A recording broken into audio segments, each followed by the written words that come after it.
नमस्कार मंडळी, सुवर्णा रेसिपी या माझ्या यूट्यूब चॅनलमध्ये मी तुमचे मनापासून स्वागत करते। आज आपण पाहणार आहोत खानदेशची एक पारंपरिक आणि खवय्यांसाठी खास रेसिपी लांडगे। ही रेसिपी 3 डाळींच्या मिश्रणापासून तयार केली जाते आणि पारंपरिक चव हीच तर तिची खरी ओळख आहे। रेसिपी शेवटपर्यंत नक्की बघा आणि नंतर करून पहा, कारण चव आहे एकदम भन्नाट। चला तर मंडळी, रेसिपीला सुरुवात करूयात। सर्वात आधी लागणारी सामग्री एकदा बघून घेऊयात। इकडे मी 3 वेगवेगळ्या डाळी घेतल्या आहेत, चणा डाळ, मूग डाळ आणि तूर डाळ। सर्व डाळी मी एक वाटी घेतल्या आहेत। आता आपण या डाळी 3 ते 4 तासांसाठी भिजत ठेवणार आहोत। डाळी भिजून झाल्यावर आपण त्या वरवंट्या पाट्यावर वाटून घेणार आहोत। ही रेसिपी पारंपरिक पद्धतीची असल्यामुळे मी वरवंट्या पाट्याचा वापर करत आहे। तुमच्याकडे वरवंटा नसेल तर तुम्ही मिक्सरमधून देखील बारीक करून घेऊ शकतात। इकडे मी 3 डाळी थोड्या प्रमाणात घेतल्या आहेत। त्यामध्ये मी बारीक चिरलेली कोथिंबीर, हिरवी मिरची, आले लसूण आणि जिरा आणि धने टाकून ते एकत्र करून वाटण करून घेत आहे।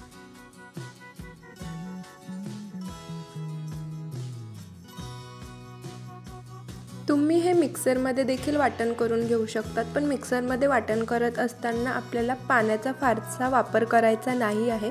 वाटण हे आपल्याला घट्टच ठेवायचं आहे। वरवंट्या पाट्यामुळे एक वेगळीच चव तयार होते, म्हणून मी ह्याचा वापर करत आहे।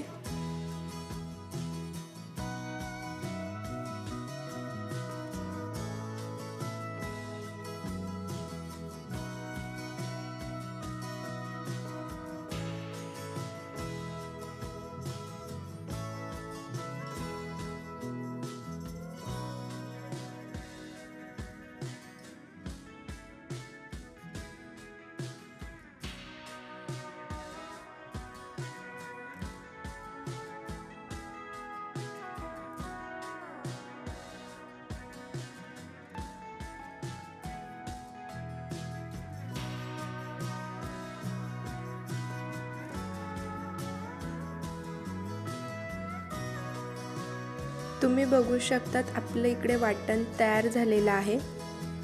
पाट्यावर वाटलेलं वाटण हे थोडं घट्ट होते। असंच आता आपण सर्व वाटण एकत्र वाटण करून घेणार आहोत। आपलं वाटण तयार झालेलं आहे। आता आपण कणिक मळून घेऊयात। त्यासाठी मी इकडे गव्हाचे पीठ 3 वाटी घेतलं आहे। त्यात चवीनुसार मीठ, थोडीशी हळद आणि 2 चमचे ओवा हातावर चुरून घेत आहे।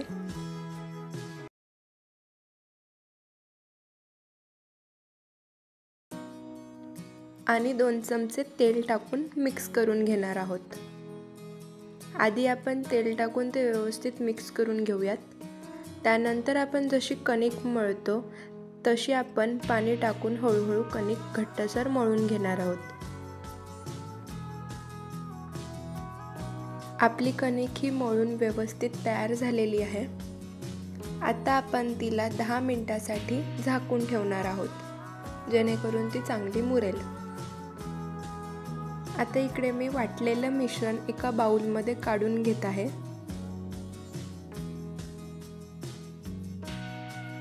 त्यात मी चवीनुसार मीठ, 2 चमचे धना पावडर, 1 लहान वाटी तीळ, थोडी बारीक चिरलेली कोथिंबीर आणि 1 वाटी लिंबाचा रस हे सर्व घालून नीट मिक्स करून घेत आहे।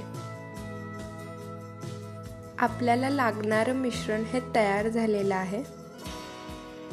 आता आपण पुंगळ्या म्हणजेच रोल्स बनवणार आहोत। आता आपण कणिक पुन्हा एकदा मळून घेऊयात।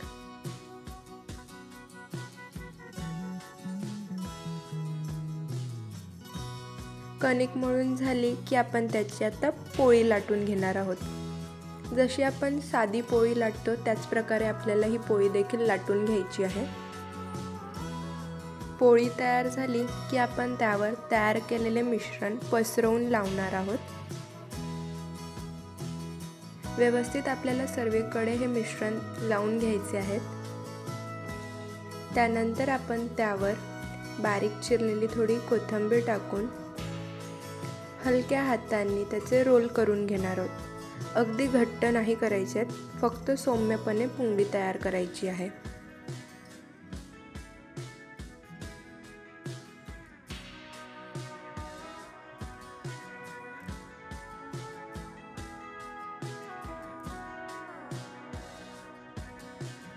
तुम्ही बघू शकतात आपण कशी तयार केलेली आहे।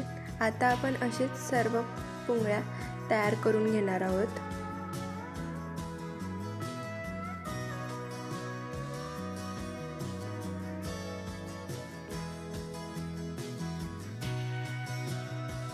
आता आपण ज्या भांड्यात ह्या पुंगळ्या वाफवून घेणार होतो त्याला मी व्यवस्थित तेल लावून घेत आहे, जेणेकरून त्या एकमेकांना चिकटणार नाहीत।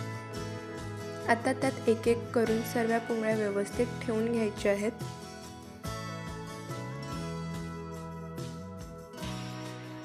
आता आपण ह्या पुंगळ्या 10 मिनिटांसाठी वाफवून घेणार आहोत।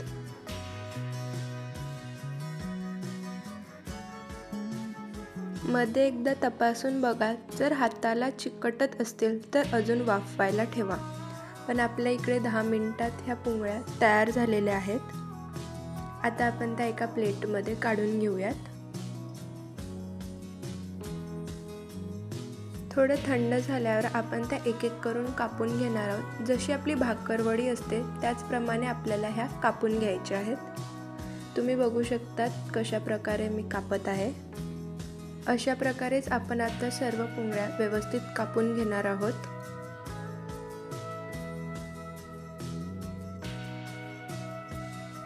आपण त्यांना आता एक छानशी फोडणी देणार आहोत।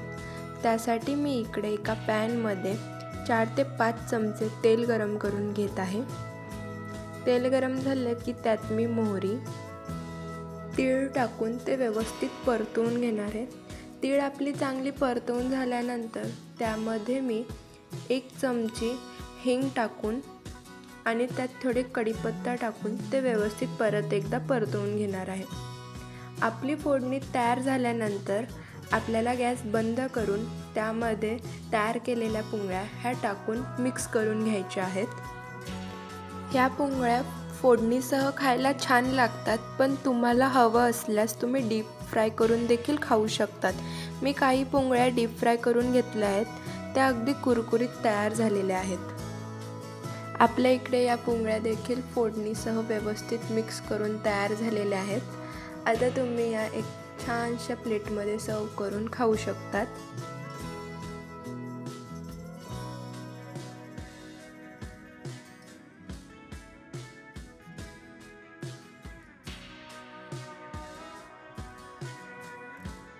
ही चविष्ट रेसिपी तुम्ही सॉस, सेजवान किंवा शेंगदाण्याच्या चटणीसोबत देखील खाऊ शकतात।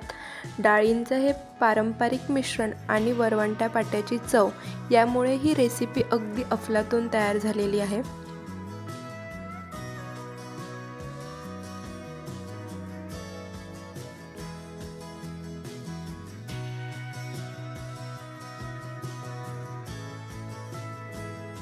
त्याचसोबत मी इकडे थोड्या पुंगळ्या डीप फ्राय करून घेतल्या होत्या। तुम्ही बघू शकता ते देखील अगदी कुरकुरीत तयार झालेले आहेत। तर मंडळी, तुम्ही ही रेसिपी एकदा नक्की करून बघा।